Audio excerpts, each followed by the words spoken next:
Selamat sore dan semangat sore pemirsa dimanapun Anda berada. Bagaimana kabar Anda hari ini? Senang sekali saya Ido Devi dapat kembali berjumpa dengan Anda kali ini dalam program Insight Pemilu. Dan di Insight Pemilu pada program kali ini kita akan membahas sebuah tema terkait tahapan pemilu 2024. Transparankah?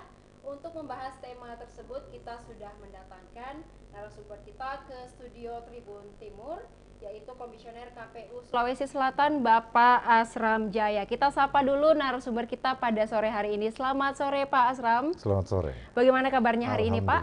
Alhamdulillah Baik Pak. Ini kita sudah memasuki tahun 2023, artinya sebentar lagi nih pemilu 2024 sudah akan diselenggarakan.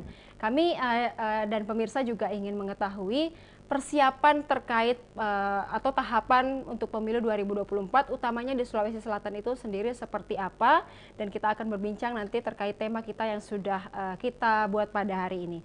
Untuk pertama-tama Pak, mungkin kita ingin tahu di KPU Sulsel sendiri ini kesibukannya sudah seperti apa Pak menuju 2024? Oke.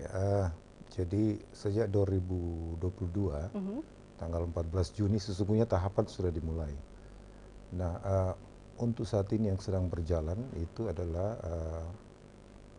proses verifikasi administrasi bakal calon anggota DPD.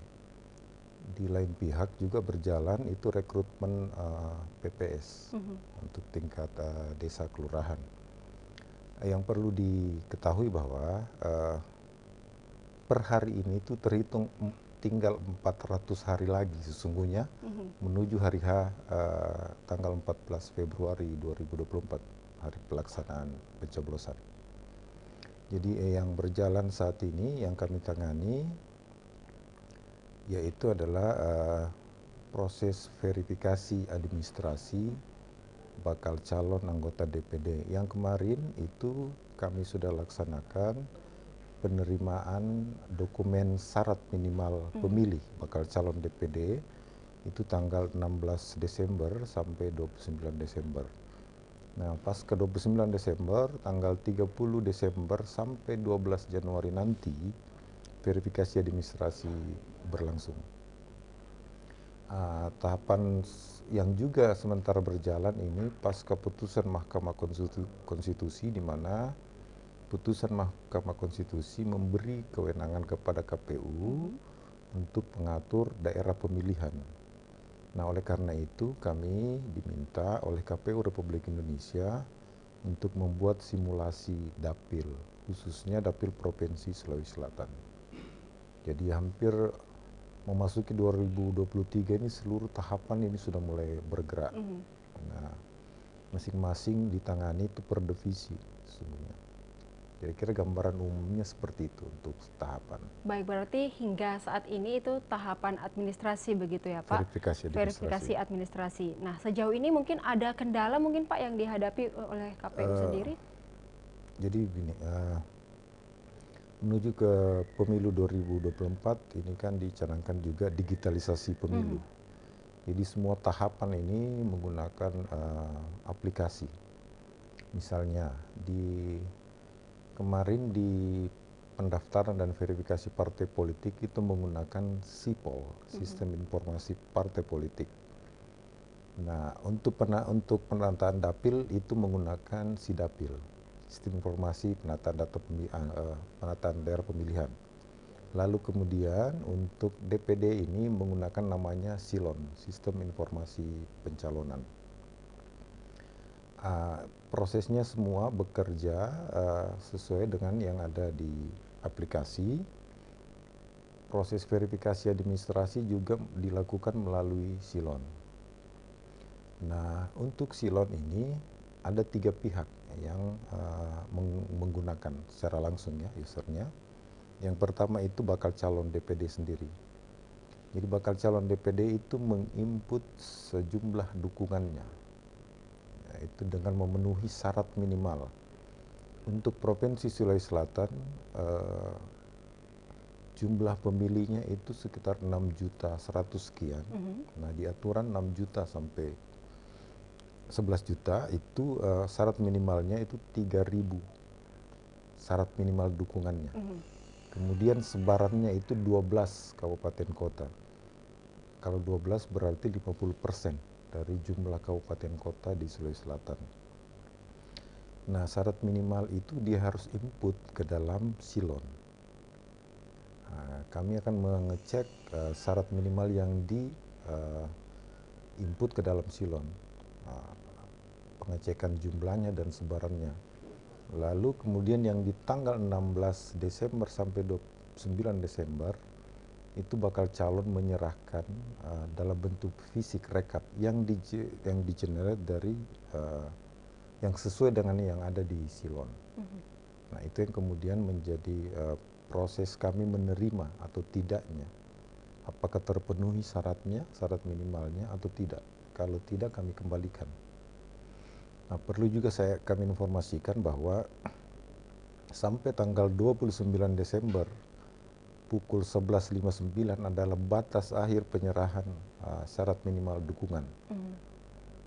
Nah, di batas akhir tanggal 29 pukul 11.59 itu ada 33 bakal calon yang menyerahkan syarat minimal dukungannya.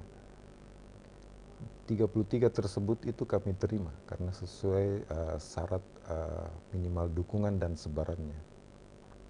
Dan kemudian ada satu bakal calon itu datang di tanggal 30 Desember. Tanggal 30 Desember tentunya sudah melewati batas waktu yang kita sudah tentukan. Nah, kami tidak menerima, lalu kemudian yang bersangkutan itu mengajukan aduan ke Bawaslu. Kemudian diproses lewat sidang mediasi di Bawaslu. Dari sidang mediasi itu kemudian ada putusan yang disepakati. Diberi waktu 1 hari, tepatnya itu tanggal 5 Januari, sepanjang jam kerja. Batasnya jam kerja berarti jam 16.00. Dan yang bersangkutan itu memenuhi sehingga kami terima. Nah, yang akan dilakukan verifikasi administrasi dengan yang lahir dari putusan sidang mediasi itu sekarang berjumlah 34 bakal calon Dewan Perwakilan Daerah. Kira-kira itu gambarannya. Nah, sementara kemudian menyangkut daerah pemilihan, kami lagi melakukan simulasi untuk 2 simulasi. Sebagai informasi juga bahwa jumlah penduduk Provinsi Sulawesi Selatan berdasarkan data agregat kependudukan yang diserahkan oleh Kemendagri kepada KPU, kemudian dituangkan dalam surat keputusan KPU, jumlah penduduk Provinsi Sulawesi Selatan itu berkurang sekitar 266 sekian ribu. Nah, itu kemudian berkonsekuensi pada komposisi di dapil. Komposisi maksudnya adalah soal jumlah kursi. Nah, ada beberapa yang kita simulasikan dari jumlah penduduk yang kami terima berdasarkan DAK 2 itu, ada beberapa dapil itu terjadi pengurangan kursi. Ada juga yang bertambah dari komposisi dapil berdasarkan jumlah penduduk. Bahwa di Sulawesi Selatan itu ada 12 kabupaten kota itu terjadi pengurangan jumlah penduduk, ada juga yang bertambah. Sehingga komposisi dapil provinsi ini kan seluruh Sulawesi Selatan. Yang dulunya 11 dapil, kita juga tetap simulasikan 11 dapil. Jadi tapi karena kita menggunakan jumlah penduduk berdasarkan DAK 4 yang terjadi pengurangan, itu kemudian berkontribusi pada komposisi kursi yang ada di dapil Sulawesi Selatan. Baik, berarti artinya nantinya dapilnya juga akan ada pengurangan atau seperti apa, Pak? Jadi ada rumus yang menjadi aturan dari Undang-Undang 7 2017 dan kemudian ada peraturan KPU, PKPU 6 tahun 2022 yang mengatur soal dapil. Jadi jumlah penduduk itu dibagi dengan alokasi kursi. Sulawesi Selatan kan jumlah penduduknya itu 9 juta lebih. Nah, 9 juta lebih itu di undang-undang itu alokasi kursinya 85. Nah, jadi jumlah penduduk dibagi dengan alokasi kursi, hasilnya namanya bilangan pembagi penduduk. Bilangan pembagi penduduk ini adalah harga satu kursi. Nah, faktanya kita kekurangan kan, fakta kependudukan kita kurang 266 sekian itu. Nah itu kemudian berkontribusi pada pengurangan berkontribusi pada komposisi kursi. Makassar itu adalah salah satu penyumbang besar pengurangan penduduk. Makassar kalau tidak salah itu sekitar 199, hampir 200.000 jumlah penduduk kita berkurang di kota Makassar. Nah artinya apa? Dapil 1 Sulawesi Selatan, Dapil Sulsel 1 itu berada di kota Makassar. Nah, komposisi kursi berdasarkan jumlah penduduk itu bisa jadi dampaknya pada pengurangan kursi karena jumlah penduduk. Bilangan pembaginya tidak mencukupi. Nah, kira-kira gitu. Tetapi secara keseluruhan masih di kursi DPRD provinsi kita itu masih 85. Jadi istilahnya pengaruhnya belum terlalu besar begitu ya Pak, atau mungkin nantinya kita lihat nanti akan seperti apa nantinya juga. Dan tadi kita sudah mendengar bahwa ini sudah di tahap verifikasi administrasi untuk begitu ya? bakal calon DPD. Baik, ini kan ada 11 tahapan begitu Pak. Nah, verifikasi administrasi ini sudah di tahapan berapa, dan mungkin boleh Bapak jelaskan ke 11 tahapan ini kepada Tribuners yang sedang menonton. Jadi tahapan mulai 14 Juni itu mulai dari perancangan peraturan KPU, terus kemudian pemutakhiran data pemilih, lalu kemudian masuk 14 Agustus kemarin itu pendaftaran partai politik, verifikasi partai politik, sampai dengan 14 Desember kemarin penetapannya. Pasca itu kemudian bergerak masuk penataan daerah pemilihan untuk kabupaten kota. Nah, seiring berjalan juga masuk tahapan pencalonan untuk penerimaan dokumen syarat minimal untuk bakal calon DPD. Nah, kemarin penyerahan syarat minimalnya itu berakhir di 29 Desember. Lalu verifikasi administrasi untuk bakal calon anggota Dewan Perwakilan Rakyat Daerah ini sampai tanggal 12 Januari. Setelah itu tahapannya khusus untuk bakal calon DPD, setelah verifikasi administrasi itu dilakukan rekap untuk hasil verifikasi administrasi. Setelah itu ada proses namanya pengajuan perbaikan. Pengajuan perbaikan dari syarat dukungan yang statusnya belum memenuhi syarat, tidak memenuhi syarat, atau memenuhi syarat. Nah, bakal calon DPD itu bisa mengajukan dalam masa pengajuan perbaikan untuk melakukan perbaikan bagi data dukungnya ya, untuk misalnya yang belum memenuhi syarat agar memenuhi syarat dilengkapi atau diperbaiki, yang tidak memenuhi syarat diganti. Nah, setelah itu hasil perbaikan itu diverifikasi administrasi lagi. Nah, setelah proses verifikasi administrasi, rekap, lalu masuk verifikasi faktual. Verifikasi faktual itu mengecek kebenaran data dan dokumennya. Verifikasi faktual berjalan, setelah itu lakukan rekap. Rekap hasil verifikasi faktual untuk melihat keterpenuhan syarat minimalnya. Nah, bagi yang kemudian bakal calon yang statusnya belum memenuhi syarat, tidak memenuhi syarat, sama seperti di proses verifikasi administrasi, ada masa pengajuan perbaikannya. Nah, bakal calon itu boleh mengajukan pengajuan bakal calon itu. Nah, kemudian setelah mengajukan perbaikan, diverifikasi administrasi lagi yang diajukan perbaikan itu, lalu kemudian diverifikasi faktual sampai pada penetapannya. Nah, perlu saya jelaskan, verifikasi administrasi itu melalui SILON, Sistem Informasi Pencalonan. Jadi melihat keabsahan data dan dokumennya. Kalau verifikasi faktual itu didatangi langsung. Nah, ada mekanismenya. juga dalam proses verifikasi faktual.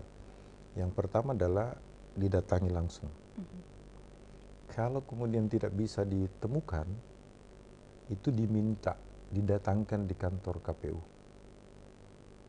Kalau tidak bisa didatangkan di kantor KPU, ketika itu kita lakukan misalnya video call, panggilan video atau by phone atau lewat Zoom. Nah, kalau kemudian tidak bisa dilakukan panggilan video, itu di bakal calon bisa menyampaikan rekaman video bahwa untuk menjelaskan atau menguji kebenaran dari data dan dokumennya itu dukungannya, bahwa misalnya si A itu mendukung partai politik bakal calon yang bersangkutan. Lalu kemudian ada di dalam proses verifikasi administrasi itu ada mekanisme verifikasinya adalah soal kegandaan. Ganda yang pertama itu ganda identik. Kalau ganda identik itu seluruh elemen data. Jadi mulai dari nama, nik, tempat lahir, jenis kelamin, pekerjaan, itu sama. Sama misalnya dalam satu calon, misalnya bakal calon A, itu ganda identiknya banyak. Nah, kalau untuk ganda identik ini kita hitung satu. Misalnya 5 ternyata gandanya, atau lebih dari 5 kita cuma hitung satu. Nah, untuk kemudian di aturan KPU ada konsekuensi terhadap ganda identik itu. Yaitu pengurangan 50. Nah, ada surat dari KPU nomor 11 itu menjelaskan bagaimana mekanisme pengurangan itu. Itu sama dengan data palsu. Data palsu, perlakuannya sama dengan data palsu. Dia harus dibuktikan lewat pengadilan. Nah, itu ganda identik. Terus dia ganda antar calon. Antar calon. Kalau antar calon itu buat surat pernyataan bahwa misalnya si A mendukung bakal calon si B, bukan si C. Misalnya gandanya bakal calon B dengan C. Jadi dibuat surat pernyataan. Kalau kemudian surat pernyataan itu perlu kita tindak lanjuti dengan klarifikasi untuk memastikan kebenarannya, kita minta dihadirkan di kantor KPU untuk dilakukan klarifikasi. Dukungannya mana? Kemana? Ke B apa ke C? Karena begini, beberapa pengalaman kemarin, mekanisme ini verifikasi administrasi, verifikasi faktual itu tidak berbeda dengan atau tidak jauh berbeda dengan proses verifikasi administrasi, verifikasi faktual di partai politik. Ini ada banyak yang sedikit lucu-lucu sebenarnya. Ya, misalnya dia ganda antar dua calon, antar dua bakal calon. Paginya datang ke kantor KPU diklarifikasi dukungannya ke A. Kemudian siang datang lagi dibawa oleh bakal calon atau calon yang lain, dia ngakunya B. Hal-hal seperti itu yang ya perlu juga memang memastikan kan soal kebenaran itu. Terus yang kedua adalah potensi ganda namanya. Selain ganda identik bisa di satu calon, bisa antar calon. Kemudian ada namanya potensi ganda. Potensi ganda itu adalah nicknya sama, tapi nama dan jenis kelamin berbeda, elemen data lain. Nah, itu yang kemudian perlu kita lakukan klarifikasi. Nah, kemudian juga pengecekan lainnya itu adalah terdaftar sebagai pemilih di daftar pemilih tetap di pemilu terakhir atau pemilihan terakhir. Nah, itu kemudian alamatnya sesuai tidak dengan daerah pemilihannya.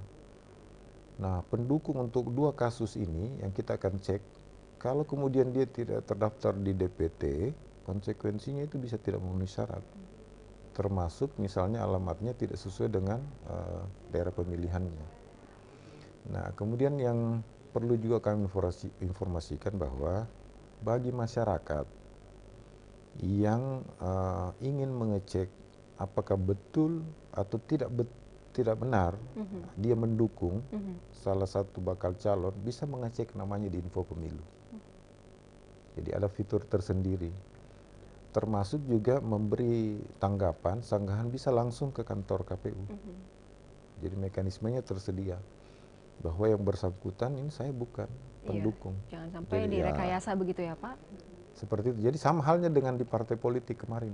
Jadi banyak masyarakat itu ke kantor KPU. Jangankan masyarakat, anggota KPU sendiri ada namanya di salah satu partai politik. Jadi kami meminta pada kesempatan kali ini bisa ke KPU atau kemudian bisa mengecek di infopemilu.go.id untuk memastikan bahwa betul dia mendukung bakal calon tertentu atau tidak mendukung.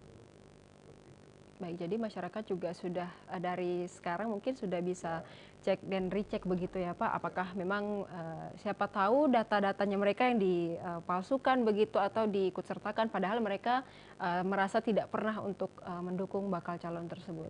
Karena sekali lagi silon ini atau sama dengan sipol kemarin yang bisa melihat itu kan KPU, parpol waktu sipol, sekarang bakal calon DPD dengan Bawaslu.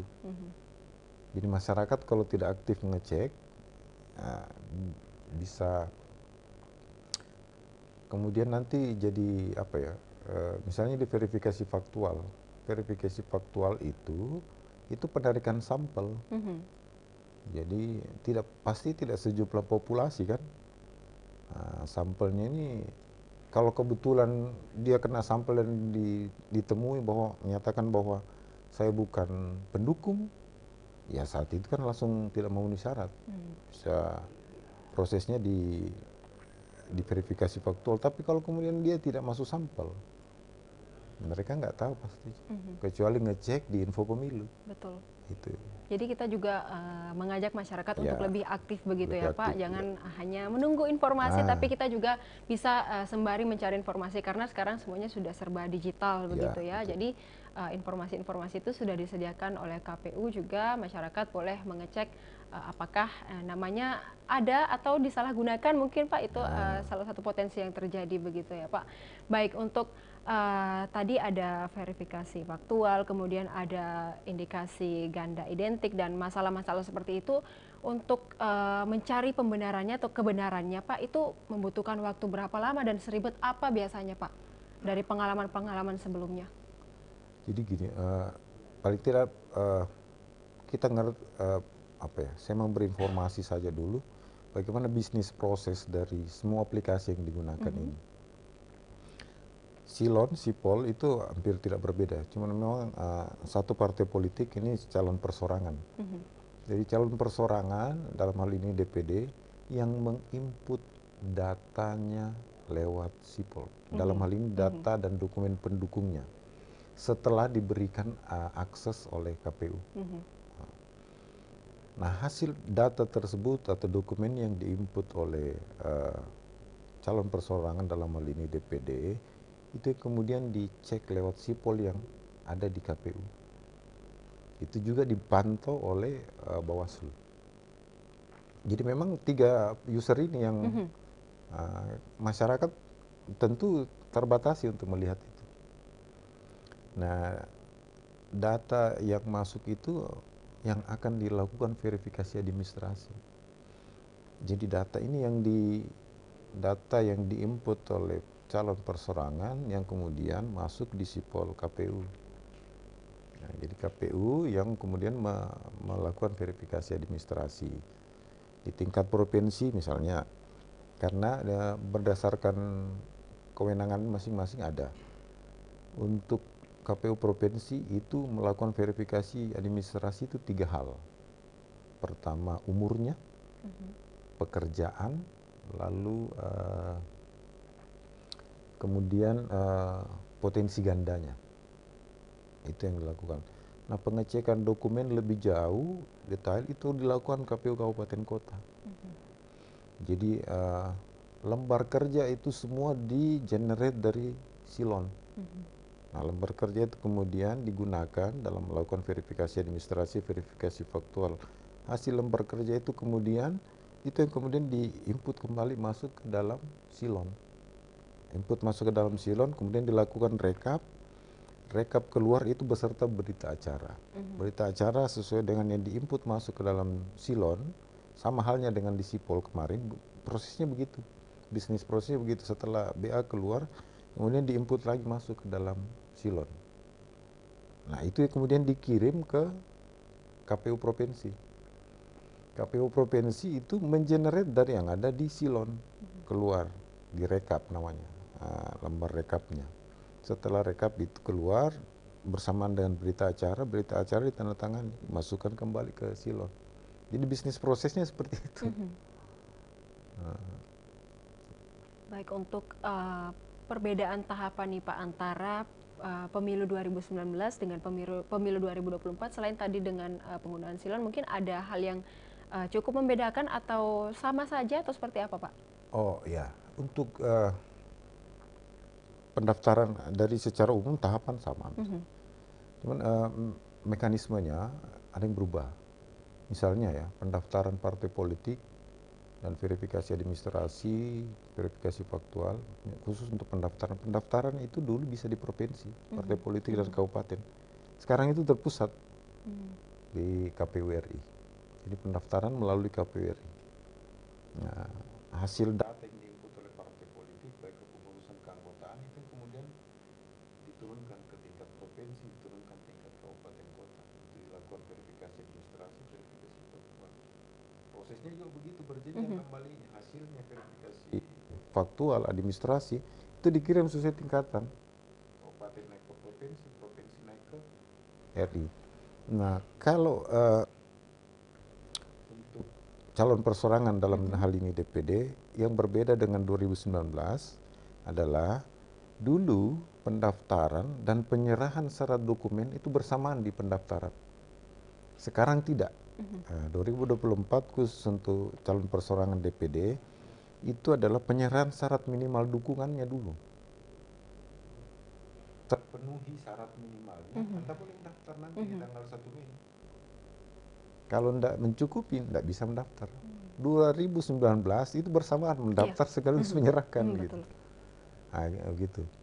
Jadi harus terpenuhi dulu. Nah, itu kan bersamaan dengan pencalonan DPRD, kabupaten kota, provinsi, DPR RI. Itu bergerak nanti bersamaan sampai pada penetapan calon tetap namanya. Setelah itu masuk kampanye, masuk sampai berlanjut ke hari H. Baik, mungkin tadi Pak perbedaannya antara 2019 dan 2024 tadi di 2019 bersamaan saat pendaftaran dan yang ini dibedakan begitu, menyetor dulu pendukungnya jumlahnya, kemudian syarat selanjutnya. Itu mungkin apa latar belakang kemudian hal itu dilakukan Pak? Kenapa harus dibedakan mekanismenya dengan 2019? Ini mungkin soal tahapan aja, soal tahapan dan kemudian bagaimana mengefektifkan tahapan. Karena kalau pencalonan DPD prosesnya sama 2019 itu kemarin sama dengan DPRD, DPRD provinsi, DPR RI. Ya, jadi yang diselesaikan di DPD itu adalah syarat pencalonannya. Masuk daftar 1 Mei adalah syarat calonnya. Syarat calonnya itu minimal misalnya gini. Kalau dia pengurus parpol, itu harus mundur. Nah, kemudian dari sisi pekerjaannya,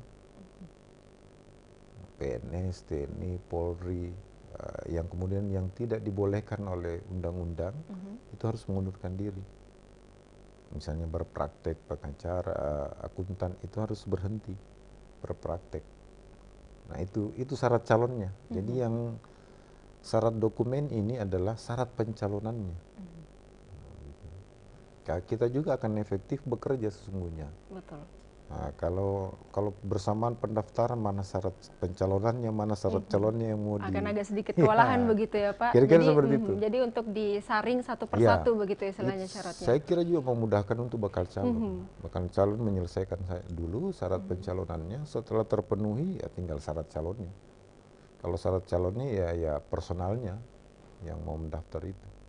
Jadi itu juga istilahnya bisa menjadi lebih Ya, mereka lebih. mempersiapkan baik syarat pertama dulu diselesaikan, setelah disetujui oleh KPU boleh lanjut untuk di tahapan berikutnya. Ya. Itu juga cukup memudahkan rekan-rekan di KPU Ya. mungkin ya untuk menyaring bakal calon ini nantinya akan siapa saja yang bisa ditetapkan sebagai calon nantinya ya, Ya, Pak. karena kan dampaknya juga bisa lebih panjang misalnya. Kalau misalnya proses persyaratan dokumen dukungan ini ke depannya ini berjalan, misalnya dia masuk di pencalonan 1 Mei. Lalu kemudian ada batas akhir DCT. Karena DCT ini berhubungan dengan surat suara. Nah, kalau di DCT itu akan panjang nanti anunya, dampaknya. Kalau kemudian ada sengketa dan segala macam, DCT sudah ada, desain surat suara juga sudah ada tuh. Kasihan nanti. Ya, dua-duanya kasihan KPU-nya juga, kasihan bakal calonnya. Baik Pak, sepanjang pengalaman telah melakukan verifikasi, apakah sampai hari ini sudah ada indikasi pelanggaran begitu Pak? Apakah yang istilahnya dia bekerja sebagai ini tetapi memalsukan surat pengunduran dirinya atau seperti apa? Pasti akan dilakukan klarifikasi soal itu. Jadi misalnya kan begini, KTP-nya ketika pekerjaannya itu katakan lebih TNI atau Polri, ya, atau PNS, pegawai negeri, ASN ya, ASN. Kita pasti akan dilakukan klarifikasi. Nah, kalau di dalam klarifikasi itu kemudian dibuat ada surat pernyataan bahwa yang bersangkutan itu sudah pensiun, itu kan diperlihatkan SK pensiunannya. Gitu. Ya, kemudian juga soal umurnya masih 16 tahun, berarti belum bisa, tidak memenuhi syarat. Setelah buat surat pernyataan bahwa yang bersangkutan ini telah menikah, nah, itu dibuktikan. Ya, itu hal-hal seperti itu diklarifikasi, bahwa kemudian yang sementara berjalan ini memang ganda itu yang ada beberapa yang mudah-mudahan tidak seperti di kasus-kasus yang verifikasi administrasi partai politik. Soal itu tadi, karena pagi dukung si A, siang dukung si B, sangat sulit gitu. Mudah-mudahan ya bisa berjalan lancar. Baik, mungkin sudah ada informasi Pak, ada berapa surat suara nanti yang akan dicoblos di pemilu 2024 atau seperti apa sejauh ini? Saya kira belum sampai, saya belum bisa memastikan soal surat suara karena kan hubungannya dengan proses yang ada di MK sekarang. Tapi undang-undang sekarang dan peraturan KPU ya masih bicara soal proporsional terbuka itu. Bahwa sekarang ada proses gugatan di Mahkamah Konstitusi, itu kan di luar kewenangan KPU. KPU ini kan cuma pelaksana undang-undang. Nah, itu juga akan kemudian bisa berkontribusi pada soal surat suara itu.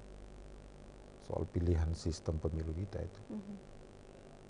Nah, saya belum bisa memastikan kalau soal itu. Hingga saat ini mungkin belum ada informasi pastinya begitu ya Pak. Tetapi mungkin nanti pemirsa masih terus menunggu begitu terkait hal itu dan juga beberapa hal lain. Mungkin kita juga ingin mempertanyakan begitu Pak, sesuai dengan tema kita, yaitu seberapa transparan begitu. Mungkin dari KPU sendiri bisa menjelaskan kami sudah sejauh ini untuk membuktikan bahwa kami ini transparan atau seperti apa Pak? Pertama, setiap tahapan, kemudian kegiatan yang dilakukan oleh KPU itu memang diminta, bahkan diinstruksikan oleh KPU dan jajarannya untuk menyampaikan lewat media ofisial KPU. Jadi media ofisial mulai dari Facebook, Instagram, TikTok, Twitter, itu sudah menjadi media untuk memberi informasi.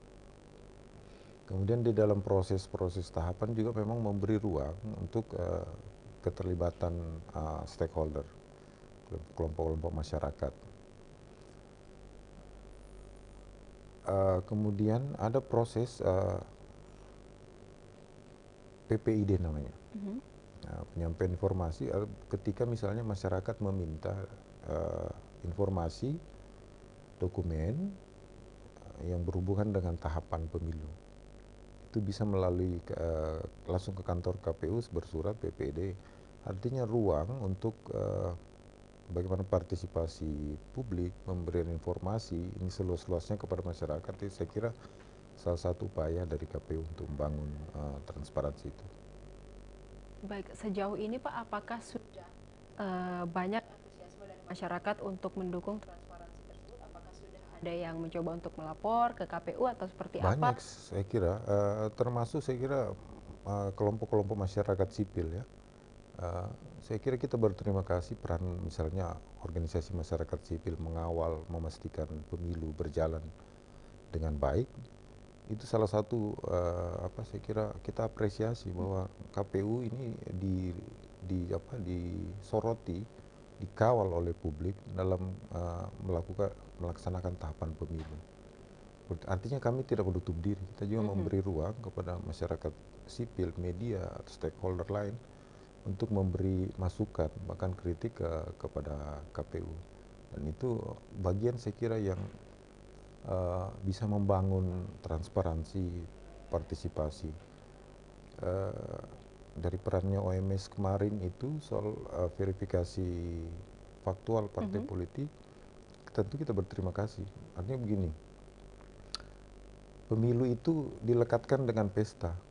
Pesta itu kan pasti semarak, pasti ramai. Yang bahaya kalau pemilu diam-diam gitu, sepi kan. Jadi ya peran masyarakat, organisasi masyarakat sipil kemarin saya kira itu bagian daripada itu. Bagaimana menyemarakkan, kemudian memastikan bahwa pelaksanaan pemilu bisa berjalan dengan baik. Kita berterima kasih tentunya. Baik, nah kemarin juga saya sempat melihat beberapa postingan di media sosial begitu Pak, ada sejumlah OKP atau pemuda-pemuda yang sudah datang ke KPU mungkin untuk istilahnya mereka bersedia untuk dilibatkan dalam pengawasan pemilu. Itu seperti apa Pak? Apakah mungkin pemirsa di rumah atau Tribuners mungkin ada bagian dari OKP atau organisasi tertentu yang juga ingin ikut menyukseskan pemilu, akan seperti apa diterima oleh KPU nantinya Pak? Mekanismenya mungkin seperti apa? Iya, soal itu di KPU itu kan ada beberapa divisi. Nah, misalnya divisi saya itu teknis penyelenggaraan. Jadi mulai dari pendaftaran partai politik, daerah pemilihan, calon persorangan DPD, pencalonan nanti DPR, kemudian pencoblosan, hari H, itu divisi saya yang menangani. Nah, ada namanya sosialisasi dan partisipasi masyarakat. Saya kira teman-teman di divisi itu sudah mendesain bagaimana keterlibatan misalnya OKP, OMS, misalnya untuk pendidikan pemilih itu jauh sebelumnya sudah jalan KPU. Itu melibatkan organisasi masyarakat. Saya kira di tingkatan OKP-nya juga dilibatkan, ini tingkat desa. Jadi nyasarnya tingkat itu sudah berjalan. Nah, divisi partisipasi masyarakat itu Parmas itu sedang mendesain bagaimana keterlibatan partisipasi masyarakat dalam kelompok-kelompok strategis yang ada di masyarakat. Jadi intinya sejauh ini masyarakat juga istilahnya sudah tidak tinggal diam begitu ya Pak, sudah mulai untuk ikut berpartisipasi, karena kalau secara waktu masih 1 tahun lagi untuk menuju ke pemilu, tetapi itu 400 hari lagi. Iya, 400 hari lagi itu sudah artinya tidak terasa begitu ya Pak, karena kita sudah merancang itu sudah jauh-jauh hari dan ini sudah masuk di 2023. Memang kalau secara hitungan waktu 1 tahun dirasa masih lama, tetapi itu untuk persiapan bukan waktu yang lama lagi ya begitu ya Pak. Baik, nah untuk mungkin Bapak bisa menjelaskan juga kepada Tribuners di rumah ataupun dimanapun Anda berada terkait persiapannya hingga hari ini, bagaimana kemudian KPU juga mengajak masyarakat untuk sama-sama mendukung dan menyukseskan pemilu nanti 2024. Boleh mungkin disampaikan Bapak dari KPU untuk seluruh masyarakat yang sedang menyaksikan. Iya, saya kira satu bahwa KPU dalam mensukseskan pemilu pasti tidak bisa sendiri. Seluruh elemen yang ada di masyarakat, baik instansi pemerintah, kelompok masyarakat, perguruan tinggi, elemen pemuda, ini menjadi sangat penting untuk kemudian bisa terlibat mengawal baik tahapan maupun kinerja KPU itu adalah upaya bersama kita untuk mensukseskan pemilu. Artinya begini, penyelenggara dalam hal ini KPU, Bawaslu, DKPP pasti tidak bisa sendiri. Pihak kepolisian, pihak TNI, pemerintah daerah, kelompok masyarakat, organisasi masyarakat, ormas, pemuda, kelompok-kelompok perempuan, kelompok margin, kelompok misalnya disabilitas, itu semua punya peran strategis untuk kemudian menguatkan KPU, menguatkan penyelenggara untuk menuju pada pemilu yang kita harapkan misalnya di tanggal 14 Februari 2024. Jadi sekali lagi KPU tidak bisa sendiri, harus melibatkan maksimal komponen masyarakat, ini harus bisa terlibat dalam proses tahapan sampai pada hari hanya. Intinya pemilu 2024 nanti itu bukan cuma acaranya KPU dan Bukan, begitu ya Pak, pesta kita tapi bersama. pesta kita bersama Ya. dan juga tentunya masyarakat harus begitu terlibat dalam Baik tahapannya, nantinya juga sampai pada pemilihannya, dan pasca pemilihan juga masih Pasca pemilihan, akan ya. terus dilibatkan begitu ya Pak. Mungkin sejauh ini sudah bagaimana edukasi atau sosialisasi kepada masyarakat, selain seperti saat ini kita di Tribun dan juga melalui media sosial, mungkin sudah sejauh mana mungkin KPU memberikan edukasi kepada masyarakat? Kalau edukasi ini jalan terus sesungguhnya di KPU, khususnya yang divisi yang menangani ya, itu sudah sejak 2021. Jadi ada pendidikan pemilih di tingkat desa, itu sudah berjalan. 2022 lanjut, ini nanti 2023 karena memang tahapannya sudah mulai. Betul. Masuk sosialisasi, itu pasti mungkin akan lebih masif. Bagaimana pelibatan stakeholder ini jauh lebih strategis lagi dalam melakukan sosialisasi pendidikan pemilih, pasti dilakukan oleh KPU. Baik, jadi sejauh ini sudah banyak begitu Ya, yang dilakukan dan juga dipersiapkan untuk nantinya menyongsong pemilu di 2024. Dan kita juga sebagai media dan juga masyarakat akan juga mendukung KPU dan juga pemerintah dalam pelaksanaan begitu ya Pak. Kita juga akan ikut mengawal nantinya pemilu 2024. Terima kasih Bapak sudah menjelaskan terkait bagaimana tahapan pemilu 2024. Kita doakan pemilu kali ini berjalan lancar dan sukses ya Pak, dan juga KPU memberikan kinerja yang terbaik begitu, baik untuk masyarakat dan juga pihak pemerintah. Sekali lagi terima kasih Pak, kita doakan untuk kesuksesannya di pemilu 2024. Baik pemirsa Tribuners dimanapun Anda berada, terima kasih sudah menyaksikan Insight Pemilu di program kali ini, dan juga tetap saksikan program-program Tribun Timur lainnya hanya di kanal YouTube dan Facebook Tribun Timur, mata lokal menjangkau Indonesia. Saya Ilu Devi dan seluruh kru yang bertugas pamit undur diri. Terima kasih dan sampai jumpa.